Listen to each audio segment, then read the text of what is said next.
Milí priaznivci hádanej, máme koniec kalendárneho roka 2025, v ktorom sme zažili najväčší úspech nášho krásneho športu. Preto verím, že sa prezidentovi Slovenského zväzu hádanej Jaroslavovi Holešovi bude odchádzajúci rok hodnotiť pomerne jednoducho. Dobrý deň. Začnime teda mužskou reprezentáciou, pretože sme mali veľké očakávania v súvislosti s postupom na majstrovstvá Európy 2026, ale v kvalifikácii sme nakoniec nezískali ani jediný bod. Najviac zrejme zaboleli prehry s Fínmi, najskôr vo Vanta a neskôr aj doma v Hlohovci. Je toto teda z pohľadu reprezentačných tímov najväčšie sklamanie roka 2025? Dobrý deň všetkým. V podstate výsledky mužskej reprezentácie dlhodobo nám nerobia radosť, takú ako by sme všetci chceli, ako si to predstavujú aj hráči, realizačný tím, fanúškovia a my. Ja by som sa vrátil v podstate do roku 2022, kedy po tom nešťastnom Eure sa nám trošku ten tým rozpadol, nastala zmena na pozícii hlavného kouča. Tá nešťastná kvalifikácia s Belgickom nás dala trošku viac dole, ako sme si mysleli. Nešlo len o to, že sme nepostupili na majstrovstvá sveta, ale myslím, že sebavedomie celého týmu išlo veľmi dole a stále sa nám nedarí ten tým vrátiť na nejakú víťaznú vlnu. My sme za to obdobie prehrali veľké množstvo zápasov. Bojujeme s dvomi hlavnými vecami, to je v podstate nejaká stabilizácia toho kádra. Máme tam veľké množstvo zranení, veľkú fluktuáciu hráčov z rôznych dôvodov a nedarí sa nám ani ustaliť ten herný štýl, hlavne defenzíva nášho týmu nie je taká, ako by sme si predstavovali a nebudeme si klamať, zápasy hlavne vyhráva obrana. Čiže máme veľa talentu v útoku, máme tam naozaj skvelých hráčov aj na jednotlivých postoch, ale nejak si to nechce sadnúť. Keď spomíname to nešťastné Fínsko, tak obidva tie zápasy sme odohrali v zostave, keď nám chýbalo 8 hráčov. My naozaj nemáme takú základňu, aby 8 hráčov sme vedeli nahradiť, hlavne na postoch spojok. Keď to zoberiem, prvý spojkový rád nám odišiel úplne z pohľadu dlhodobých zranení, prácajúcich sa zranení. Takže naozaj nie je to ani jednoducho pre realizačný tým, nie je to jednoducho ani pre tých chlapcov, ktorí v kluboch pracujú.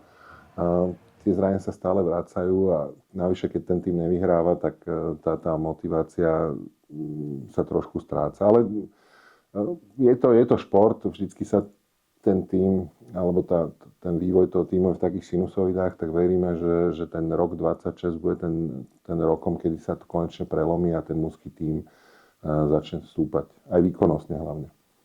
Ženská reprezentácia má za sebou zaujímavý rok s novým trénerom Janom Beňadikom.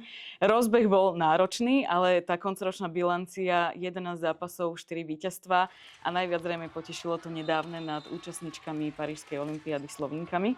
Ženský tím nám naozaj robí v poslednom čase radosť. Ja by som sa ešte vrátil ku koncu minulého roka, kedy sme sa zúčastnili na majstrovstvách Európy v Rakúsku.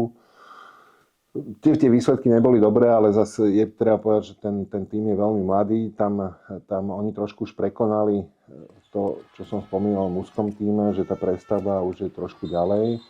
My sme od roku 2022 vymenili skoro 14 hráčok, čiže ten tým je už viac menej stabilizovaný a ako ho na jar v podstate prebral Janko Beňadik spolu s novým realizačným tímom, tak vidno už teraz na jeseň ovocie tej práce. Ten tým sa zohráva, ale hlavne, čo je na tom týme vidieť, tá chémia začína fungovať, dievčatá si postupne sadli a ten teamwork je oveľa lepší ako minulý rok. Ide z toho týmu väčšia taká zohratosť, taká sila. Po tých ťažkých zápasoch, čo máme v Eurocupe, keď hráme so svetovou špičkou, tak sme teraz v novembri a v decembri mali naplánované zápasy s týmami, ktorými sa vieme porovnať. Čiže najprv tá Čína ako účastník majstrovstiev sveta skončila myslím na 26. mieste. Vo finále Presidents Cupu hrali s Chorvátskom. Nám dobre zapadla do toho a účasť na tom turnaji v Turecku, ktorý sme skoro vyhrali, bol naozaj veľmi fajn. Porazili sme Slovinsko, čo je naozaj veľká vec. Na majstrovstvách Európy sme s nimi prehrali, myslím, o 15 gólov, aj keď takisto slovenský tým je v prestavbe, ale naozaj každé takéto víťazstvo sa ráta. rovnako proti Turecku. Takisto víťazstvo a ten zápas so Severným Macedónskom nám trošku nevyšiel, ale v podstate aj prehry sú dobré na to, aby ten tým v podstate na tej ceste sa niečo naučil a zlepšoval sa. Máme v podstate skoro rok do majstrovstiev Európy a verím, že naozaj ten tým bude stúpať a na tých majstrovstvách domácich niečo predvedieme. Tréner Beňadik ešte v lete viedol aj juniorky, ktorým tesne ušla účasť na elitnom šampionáte A kategórii majstrovstiev Európy, takže sa predstavili na turnaj EHF Championship.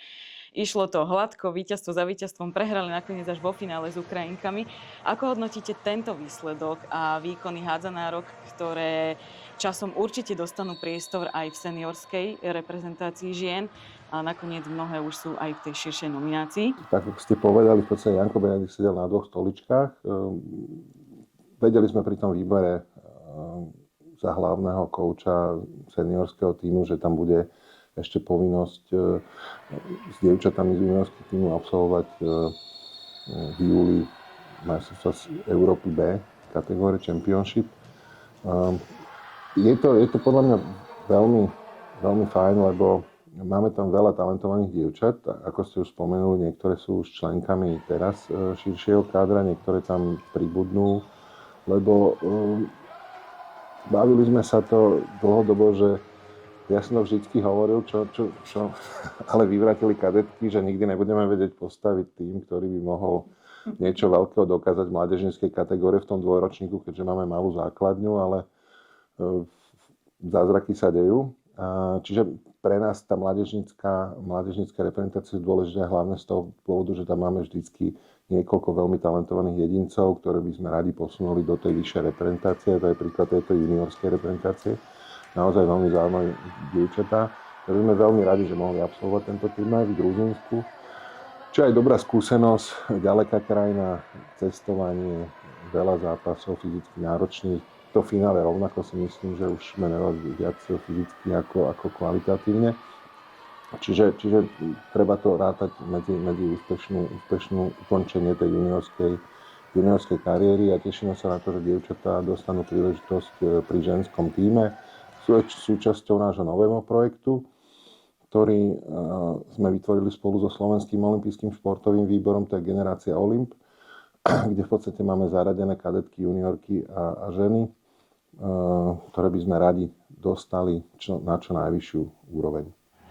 Pár dní po šampionáte junioriek sa už naša pozornosť sústredila na Podgoricu a doteraz najväčší úspech slovenskej hádzanej v histórii. Kadetky ovládli šampionát. Ako si spomínate na tú eufóriu, ktorá teda v auguste zavládla nielen tu v priestoroch Slovenského zväzu hádzanej, ale naozaj aj naprieč všetkými médiami, nielen slovenskými, fandili nám aj Česi veľmi srdečne. Takisto sa to prenieslo do domácnosti a aj k ľuďom, ktorí dovtedy hádzanú až tak veľmi nesledovali a mládežnícku teda už vôbec nie. Keď mám byť úprimný, a v podstate stále som z toho prekvapený. Preto sme nehali aj naozaj vyrobiť túto tapetu, aby sme si sa naozaj pripomínali, že to nie je sen, že to je realita. V podstate my sme vedeli, že ten tým je naozaj veľmi talentovaný, je silný, aj z tých zápasov z prípravy vyplývalo, že naozaj vieme hrať kvalitné zápasy s veľkým násadením, modernú hádzanú. Ale to, že dokážu dievčatá získať až zlaté medaile, to naozaj nečakal asi nikto. Jediný, kto asi to prognozoval, bol môj bývalý tréner Láďa Habr ako spolukomentátor Šport 1, ktorý už po prvom zápase prognozoval, že dievčatá by mohli hrať oplatku. Ale nikto mu neveril, takže chcem sa mu aj takto naďalku poďakovať, že naozaj vycítil, že v tom týme je veľká sila. A rovnako realizačný tým pod vedením Pavla Štajchera dievčatá urobili 22 roky naozaj veľmi veľa takých malých vecí, ktoré na konci pretavili zlatú medailu. Čiže my sme z toho naozaj nadšení. Ja som to hovoril viackrát, ten manuál prípravy reprezentácií máme rovnaký od talent programu cez kadetské reprezentácie. Ten počet sústredení, počet súperov je približne rovnaký, pre každý tým je v minulosti aj teraz. Tuto bola taká novinka, hlavne z tej kondičnej prípravy, lebo to sa analýzuje ako dlhodobo máme Máme bohužiaľ, naše dievčenské a chlapčenské týmy nie sú fyzicky dosť pripravené na to, aby v medzinárodnej konkurencii mohli obstať, čo sa nám už podarilo ale odstraňovať, nielen pri dievčatách, ale aj pri chlapcoch. A naozaj v kluboch, tí dievčatá sú z 8 klubov, takže treba poďakovať všetkým trénerom v týchto kluboch. Odvedli skvelú prácu, rovnako realizačný tím. Je tam jedna taká novinka, že dievčatá súčasnili mediteránsky hier, keďže my sme od minulého roka súčasťou Mediterán, ako jediná krajina, čo nemá more, ale o to viac si to vážime a toto nám ponúka veľkú možnosť hrať s týmito krajinami veľké množstvo prípadných zápasov, či celý Balkán, Španielsko, Francúzsko, všetky tieto krajiny, ktoré naozaj v Európe nie sú trpaslíkmi a veľmi dobré prípravné zápasy. Takže to sa osvedčilo. Ale to, že ten výsledok je takýto, to je naozaj v rovine zázraku, by som povedal, v tých našich podmienkach slovenských a musím povedať, že ani Československo nemalo žiadnej mládežníckej kategórie majstra sveta. Majstrovstvá Európy sú od roku, myslím, 90, ale nikdy sa ani Československu v tých najväčších časoch slávy nepodarilo získať zlaté medaile na mládežníckom šampionáte. Takže veľmi si to vážime, veľmi si to ceníme a urobíme všetko preto, aby tie dievčatá mali možnosť potiahnuť čo naďalej a pretaviť to aj v tých ďalších kategóriách. Samozrejme čakajú ich teraz v budúcom roku majstrovstvá sveta, ešte do 18 rokov ako kadetky, ale potom už plynule prejdú do juniorskej reprezentácie. Kadetky sú naozaj veľkou inšpiráciou. Zaznelo to vo viacerých rozhovoroch aj s kadetmi napríklad, ktorí uplynulý mesiac absolvovali úspešný kvalifikačný turnaj v Šali a postúpili na majstrovstvá Európy 2026. Bude teraz na nich aj možno väčší tlak v súvislosti s tým, aké výsledky dosiahli teda dievčatá? Asi tlak nejaký tam bude, to je prirodzené, však šport aj celý život je o tlaku, ako dokážete znášať. Primárne my sa hlavne tešíme, že kadeti zvládli tú kvalifikačnú skupinu a po 10 rokoch sa vraciame na majstrovstvá Európy A kategórie. V podstate, keď sme sa bavili aj o tom mužskom týme, tak tu nám chýbalo to 10 ročie, kedy sme neštartovali, kedy naši hráči neštartovali v Ačkovej kategórie, že naozaj tam tá kvalita je vidno, že naši chlapci nemali možnosť absolvovať tieto turnaje najvyššej kategórie. Preto si myslíme, že naozaj toto by mohol byť taký posun, nielen pre kadetov, ale pre ich následovníkov, aby sme sa dostali v tej A kategórie čo najčastejšie, ak nie je pravidelným účastníkom, čo sme si veľmi želali. To, či budeme na akom mieste sa umiestnime, naozaj to je vec toho turnaja v auguste, ale skôr je pre nás dôležité, že budeme hrať s najlepšími. Lebo často je to o tom, že nemáte skúsenosti, ako hrať s tými najlepšími. Tá rýchlosť hry je iná, chvíľu vám trvá, kým si na to zvyknete, a kým si na to zvyknete už je po zápase, takže preto potrebujeme, aby hrali s tými najlepšími. Tá kategória je veľmi talentovaná, musím povedať, že tam máme veľmi veľa dobrých chlapcov a ten spôsob, akým zvládli tú kvalifikáciu, bol naozaj pre mňa neuveriteľný, lebo my sme dúfali v jedno z tých postupových miest, ale že budeme takto dominantní, to naozaj som nečakal. V podstate chlapci absolvovali aj olympijský turnaj pravidelný, ktorý máme s Polskom, Maďarskom a Českom, tentokrát v Zubří. Tam sme v podstate remizovali s Maďarskom, ostatné dva zápasy sme prehali 1-2, 1-4 góly. To už bolo vidno, že tí superi aj trenér to zhodnotil, boli určite lepšie ako Čierna Hora a Holandsko, ktoré sme mali v kvalifikácii, ale je dobré zase, že sme boli porovnateľní, chýbali nám nejakí chlapci. Zase máme tam veľký talent v útoku, máme tam niekoľko veľmi zaujímavých chlapcov a celkovo ten kolektív je veľmi talentovaný. Trošku nám nešla obrana, to je vidno aj na tých výsledkoch, že vždy sme dostali viac ako 30 gólov. Ale ten tým má veľký potenciál, ak budú chlapci na sebe pracovať, absolvujú veľa prípravných zápasov, rovnaký model ako pri kadetkách, čakajú nás mediteránske hry v Šamoríne v apríli, čiže tam takisto budeme mať niekoľko veľmi dobrých súperov, tak si myslím, že ak tá príprava si dobre sadne, chlapci budú zdraví, tak na tom šampionáte by sme mohli dokázať niečo zaujímavé. Na záver ešte hodnotenie plážovej hádzanej. V lete nás na majstrovstvách Európy reprezentovalo jednak skúsené družstvo žien, ktoré sú zohraté a už niekoľko rokov pôsobia spolu, a takisto juniorky. Aj ženy a juniorky skončili v tej svojej kategórii na predposlednom mieste, ženy na 15., juniorky na 17. Tak ako hodnotíte tieto výsledky? Ja by som najprv obidvom týmom veľmi pekne poďakoval za tú prácu. Juniorky prvýkrát v histórii, myslím, boli na majstrovstvách Európy, ženy alebo dievčatá už niekoľkokrát nás reprezentujú.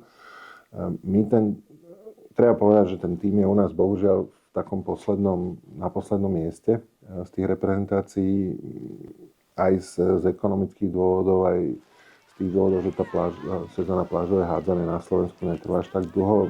V krajinách, kde sa špecializujú na plážovú hádzanú, je to oveľa dlhšie. Tam treba poďakovať práci v klubom, že naozaj tie dievčatá majú možnosť hrávať aj sériu európskych pohárov v plážovej hádzanej. V podstate to je čisto amatérsky tím a na to, ako dievčatá s akým entuziazmom hrajú, ako bojujú, tak tie výsledky sú abnormálne dobré, by som povedal. Čiže tam môžeme veľmi pekne poďakovať za to, že reprezentujú Slovensko, akým spôsobom reprezentujú Slovensko. Tá Európa je veľmi silná, ako som spovedal, my sme krajina, ktorá nemá more.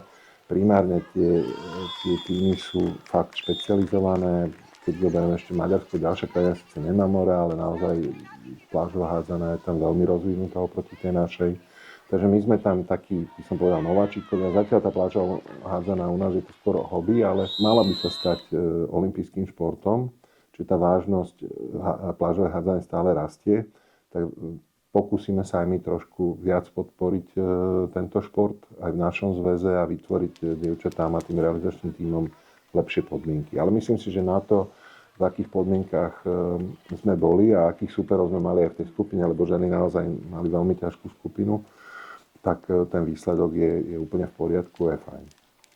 Ja ešte na záver by som, hlavne sme prešli tú reprezentačnú časť, ale zväz nie je len o reprezentačných tímoch, ale v podstate je to aj o súťažiach, ktoré riadíme a o spolupráci s rozhodcami, s trénermi a výchove trénerov, výchove mládeže a tých hráčov určených pre reprezentačný tím.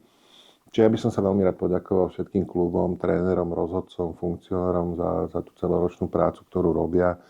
My naozaj na Slovensku máme extrémne ťažké podmienky, v Európe asi najhoršie, ale takisto máme nejaké veci, s ktorými zápasíme z minulosti, ale stále sme tu, stále sa snažíme niečo spoločne vytvoriť.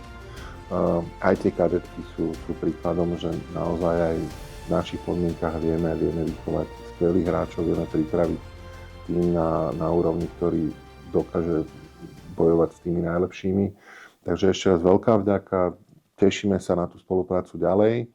Ja by som ešte spomenul, že sme pripravili, okrem tých vecí, ktoré už všetci poznajú, máme novú aplikáciu Slovenského zväzu hádzanej, ktorú si môžete všetci stiahnuť. Chceme ju používať ako hlavné komunikačnú platformu s hráčmi, s rodcami, s fanúšikmi. Získate množstvo benefitov. Chceme zlepšovať ponuku Slovak Handball TV z pohľadu streamov, nielen z najvyšších súťaží, ale v tom ďalšej sezóne by sme chceli priniesť aj mládežnícke súťaže, respektíve nižšie súťaže a ukázať v podstate tú hádzanú v čo najkrajšom svetle. A samozrejme tešíme sa na ten bombónik, ktorý nás čaká v decembri budúceho roku. Tu sú majstrovstvá Európy v hádzanej žien. Urobíme všetko preto, aby sme naozaj ten šampionát zvládli po organizačnej stránke a verím, že aj po športovej stránke ukážeme to najlepšie. To je k hodnoteniu kalendárneho roka 2025 z pohľadu reprezentačných tímov všetko. Ďakujeme, že fandíte hádzanej. Želáme vám krásne vianočné sviatky a tešíme sa spoločne na rok 2026, ktorý okrem iného prinesie na Slovensko aj majstrovstvá Európy v hádzanej žien. Ďakujeme za pozornosť. Dovidenia.